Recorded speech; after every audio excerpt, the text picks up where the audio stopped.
Welcome back to Prepared Overlander, the channel where we talk about real-world survival, self-reliance, and what it takes to thrive when the grid goes dark.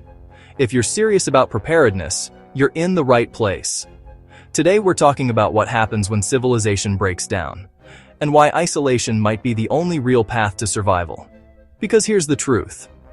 Preppers isolated from civilization will survive. The cities will become death traps of disease. At least 2 years before you venture there for resources. Let's break down why that statement isn't paranoia. It's pure logic. Cities are modern miracles, but they're fragile ones. Every meal, every gallon of gas, every drop of clean water is part of a system that only works when everything else does. When that system fails, whether from a natural disaster, a cyber attack, or an economic collapse, cities turn from centers of comfort into cages of chaos. 3 days without supply trucks, and shelves are bare. 2 weeks, and clean water runs dry. Within a month, desperation sets in. And desperation spreads faster than any virus.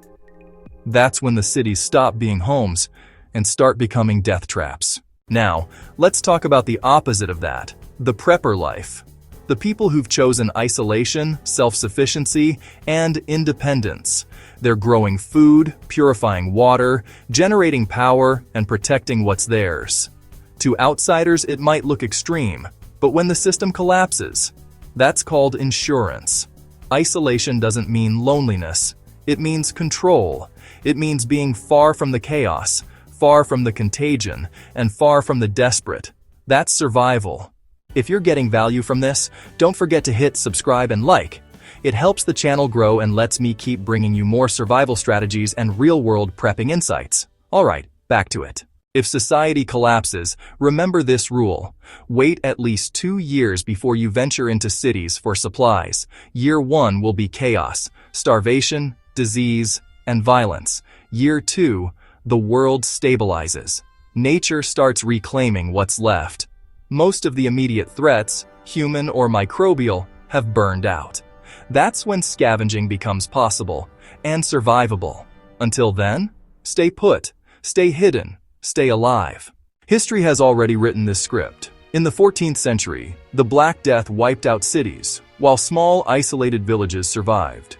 In 1918, the flu ravaged urban centers but barely touched rural towns. The more connected we become, the more fragile we get. The more isolated we are, the more resilient we become. Here's how you start.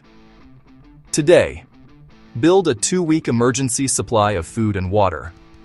Learn basic medical and sanitation skills.